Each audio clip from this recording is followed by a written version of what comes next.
Após ataque à refinaria russa, Moscovo retalia com a ofensiva contra várias regiões ucranianas. 5 pessoas morreram e mais de 40 ficaram feridas. Última etapa da volta à Espanha encurtada por protestos pró-Palestina. Manifestantes derrubaram barreiras de segurança e chegaram a agarrar ciclistas. Estados Unidos enviam caças F-35 para Porto Rico, mais um passo que aumenta a tensão com a Venezuela. Owen Cooper, de 15 anos, torna-se o ator masculino mais jovem a ganhar um Emmy numa noite em que foram quebrados outros recordes.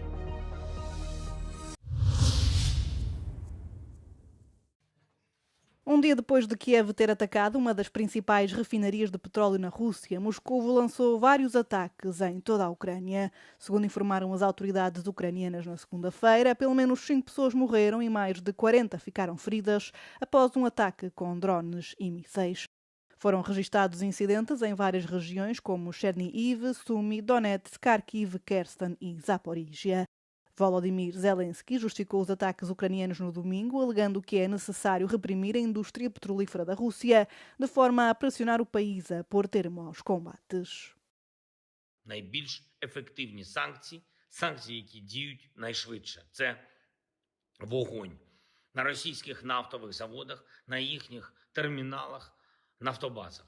Суттєво обмежили російську нафтову галузь. І це суттєво обмежує війну.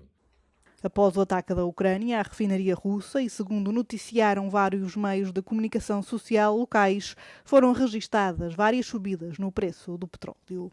Donald Trump apelou aos aliados da NATO para que deixem de comprar petróleo russo, afirmando que tal enfraquece a posição negocial da aliança. Na quarta-feira, Varsóvia já tinha denunciado a invasão do espaço aéreo polaco por cerca de 2 dezenas de drones russos. No último sábado, Bucareste reportou um incidente semelhante. Anunciou que foi detectado um drone no espaço aéreo da Roménia. 2 caças F-16 romenos foram mobilizados para monitorizar a situação. No sábado, a Polónia lançou novo alerta devido a uma ameaça de drones perto da fronteira com a Ucrânia.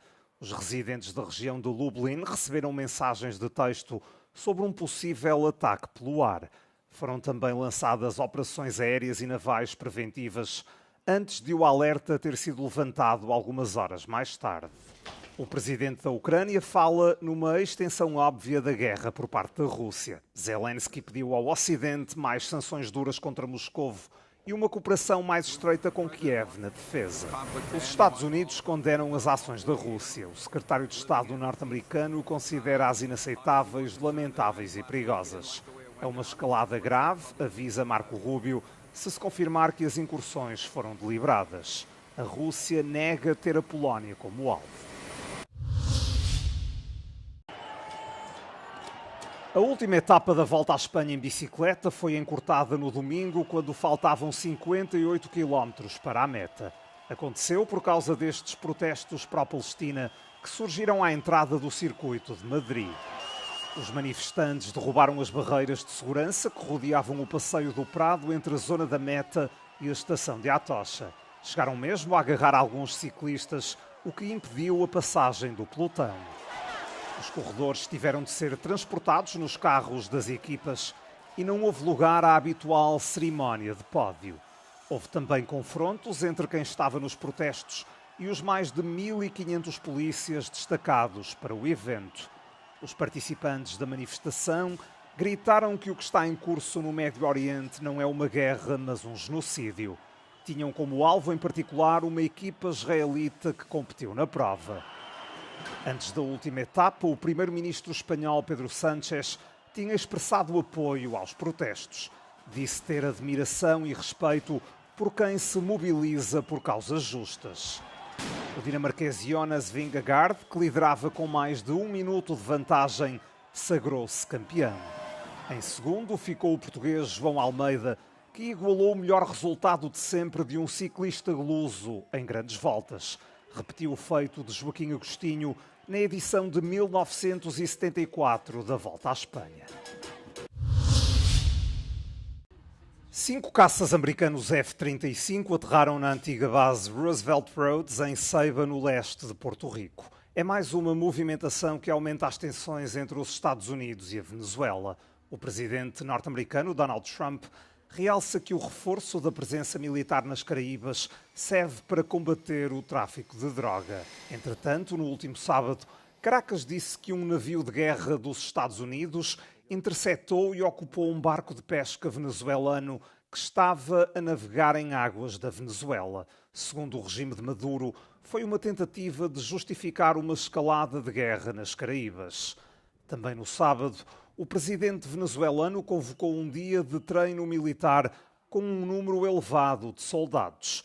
Milhares de milicianos participaram em manobras organizadas no âmbito do chamado Plano Independência 200, em resposta às ações de Washington.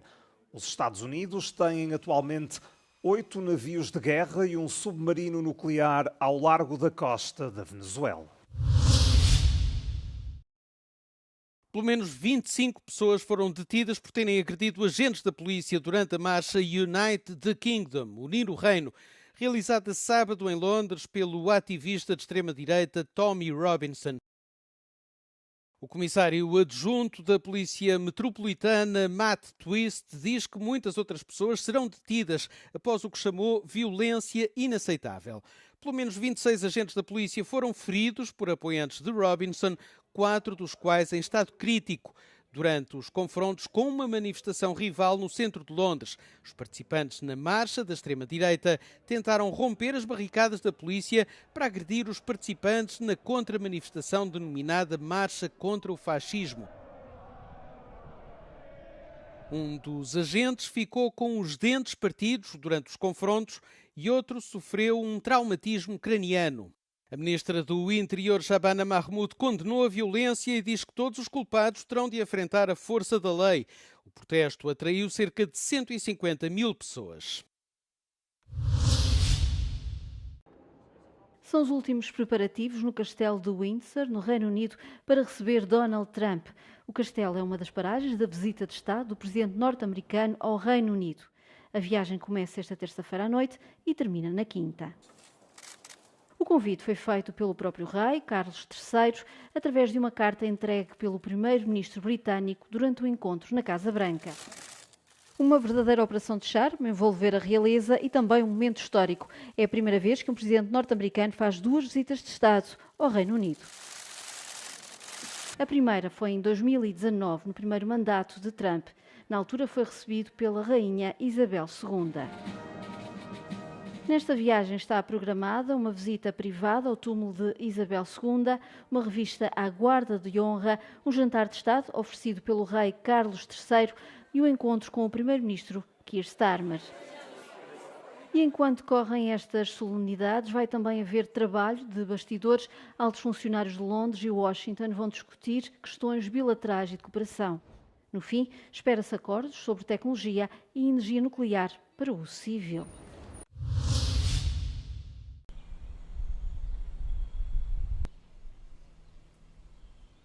É uma reunião essencial que pode definir ou alterar a trajetória climática da União Europeia. Os ministros do Ambiente dos 27 reúnem-se em Bruxelas na quinta-feira com os objetivos para 2040 na agenda. A Comissão está a propor uma redução de 90% nas emissões de CO2. Mas a França insiste que a decisão seja tomada em outubro pelos chefes de Estado e de Governo. Para vários especialistas, este adiamento abriria uma caixa de Pandora.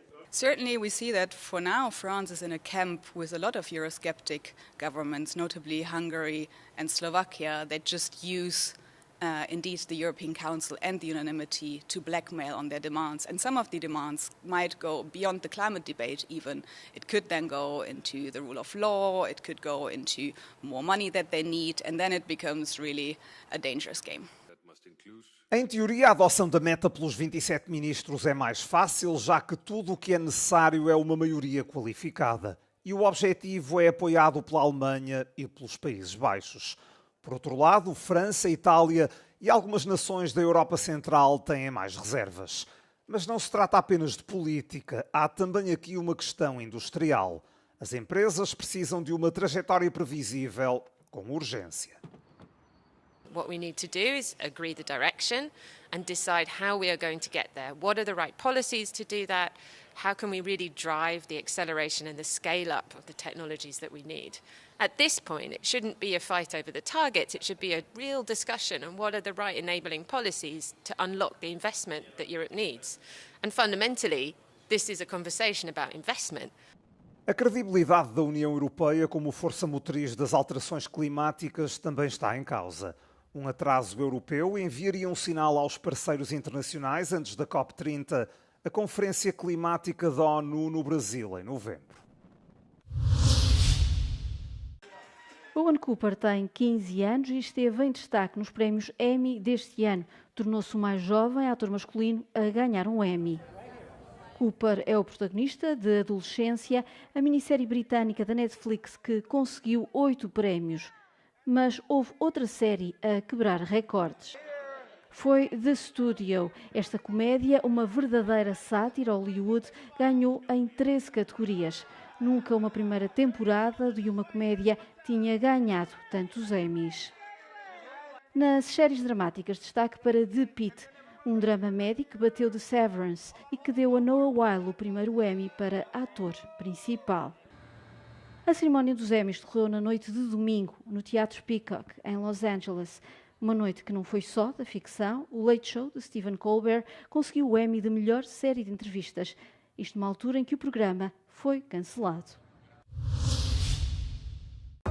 Após ataque à refinaria russa, Moscou retalia com a ofensiva contra várias regiões ucranianas. 5 pessoas morreram e mais de 40 ficaram feridas. Última etapa da volta à Espanha encurtada por protestos pró-Palestina. Manifestantes derrubaram barreiras de segurança e chegaram a agarrar ciclistas.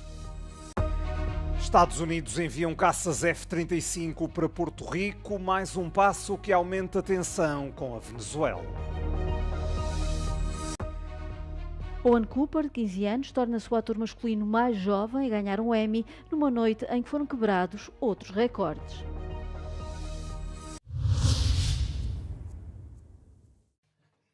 Um dia depois de Kiev ter atacado uma das principais refinarias de petróleo na Rússia, Moscou lançou vários ataques em toda a Ucrânia. Segundo informaram as autoridades ucranianas na segunda-feira, pelo menos 5 pessoas morreram e mais de 40 ficaram feridas após um ataque com drones e mísseis. Foram registados incidentes em várias regiões como Chernihiv, Sumy, Donetsk, Kharkiv, Kherson e Zaporizhia. Volodymyr Zelensky justificou os ataques ucranianos no domingo, alegando que é necessário reprimir a indústria petrolífera da Rússia, de forma a pressionar o país a pôr termo aos combates. Найбільш ефективні санкції, які діють найшвидше. Це вогонь на російських нафтових заводах, на їхніх терміналах, нафтобазах. Суттєво обмежили російську нафтову галузь. І це суттєво обмежує війну. Após o ataque da Ucrânia à refinaria russa e segundo noticiaram vários meios de comunicação social locais, foram registadas várias subidas no preço do petróleo. Donald Trump apelou aos aliados da NATO para que deixem de comprar petróleo russo, afirmando que tal enfraquece a posição negocial da aliança. Na quarta-feira, Varsóvia já tinha denunciado a invasão do espaço aéreo polaco por cerca de 2 dezenas de drones russos. No último sábado, Bucareste reportou um incidente semelhante. Anunciou que foi detectado um drone no espaço aéreo da Roménia. 2 caças F-16 romenos foram mobilizados para monitorizar a situação. No sábado, a Polónia lançou novo alerta devido a uma ameaça de drones perto da fronteira com a Ucrânia. Os residentes da região de Lublin receberam mensagens de texto sobre um possível ataque pelo ar. Foram também lançadas operações aéreas e navais preventivas antes de o alerta ter sido levantado algumas horas mais tarde. O presidente da Ucrânia fala numa extensão óbvia da guerra por parte da Rússia. Zelensky pediu ao Ocidente mais sanções duras contra Moscovo e uma cooperação mais estreita com Kiev na defesa. Os Estados Unidos condenam as ações da Rússia. O secretário de Estado norte-americano considera-as inaceitáveis, lamentáveis e perigosas. É uma escalada grave, avisa Marco Rubio, se confirmar que as incursões foram deliberadas. A Rússia nega ter a Polónia como alvo. A última etapa da Volta à Espanha em bicicleta foi encurtada no domingo, quando faltavam 58 quilómetros para a meta. Aconteceu por causa destes protestos pró-Palestina que surgiram à entrada do circuito de Madrid. Os manifestantes derrubaram as barreiras de segurança que rodeavam o passeio do Prado entre a zona da meta e a estação de Atocha. Chegaram mesmo a agarrar alguns ciclistas, o que impediu a passagem do pelotão. Os corredores tiveram de ser transportados nos carros das equipas e não houve lugar à habitual cerimónia de pódio. Houve também confrontos entre quem estava nos protestos e os mais de 1.500 polícias destacados para o evento. Os participantes da manifestação gritaram que o que está em curso no Médio Oriente não é uma guerra, mas um genocídio. Tinham como alvo, em particular, uma equipa israelita que competiu na prova. Antes da última etapa, o primeiro-ministro espanhol Pedro Sánchez tinha expressado apoio aos protestos. Disse ter admiração e respeito por quem se mobiliza por causas justas. O dinamarquês Jonas Vingegaard, que liderava com mais de 1 minuto de vantagem, sagrou-se campeão. Em segundo ficou o português João Almeida, que igualou o melhor resultado de sempre de um ciclista luso em grandes voltas. Repetiu o feito de Joaquim Agostinho na edição de 1974 da Volta à Espanha.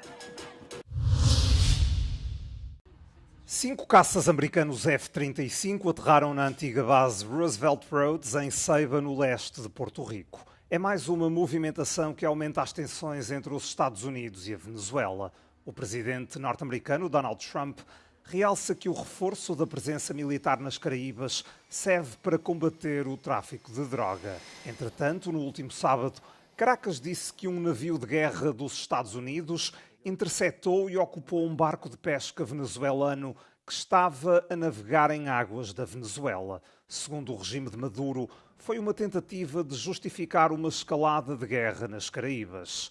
Também no sábado, o presidente venezuelano convocou um dia de treino militar com um número elevado de soldados. Milhares de milicianos participaram em manobras organizadas no âmbito do chamado Plano Independência 200, em resposta às ações de Washington. Os Estados Unidos têm atualmente 8 navios de guerra e um submarino nuclear ao largo da costa da Venezuela. Pelo menos 25 pessoas foram detidas por terem agredido agentes da polícia durante a marcha Unite the Kingdom, Unir o Reino, realizada sábado em Londres pelo ativista de extrema-direita Tommy Robinson. O comissário adjunto da Polícia Metropolitana, Matt Twist, diz que muitas outras pessoas serão detidas após o que chamou violência inaceitável. Pelo menos 26 agentes da polícia foram feridos por apoiantes de Robinson, 4 dos quais em estado crítico, durante os confrontos com uma manifestação rival no centro de Londres. Os participantes na marcha da extrema-direita tentaram romper as barricadas da polícia para agredir os participantes na contra-manifestação denominada Marcha contra o Fascismo. Um dos agentes ficou com os dentes partidos durante os confrontos e outro sofreu um traumatismo craniano. A ministra do Interior, Shabana Mahmoud, condenou a violência e diz que todos os culpados terão de enfrentar a força da lei. O protesto atraiu cerca de 150 mil pessoas. São os últimos preparativos no castelo de Windsor, no Reino Unido, para receber Donald Trump. O castelo é uma das paragens da visita de Estado do presidente norte-americano ao Reino Unido. A viagem começa esta terça-feira à noite e termina na quinta. O convite foi feito pelo próprio rei, Carlos III, através de uma carta entregue pelo primeiro-ministro britânico durante o encontro na Casa Branca. Uma verdadeira operação de charme, envolver a realeza e também um momento histórico. É a primeira vez que um presidente norte-americano faz 2 visitas de Estado ao Reino Unido. A primeira foi em 2019, no primeiro mandato de Trump. Na altura foi recebido pela rainha Isabel II. Nesta viagem está programada uma visita privada ao túmulo de Isabel II, uma revista à guarda de honra, um jantar de Estado oferecido pelo rei Carlos III e o encontro com o primeiro-ministro Keir Starmer. E enquanto correm estas solenidades, vai também haver trabalho de bastidores. Altos funcionários de Londres e Washington vão discutir questões bilaterais e de cooperação. No fim, espera-se acordos sobre tecnologia e energia nuclear para uso civil.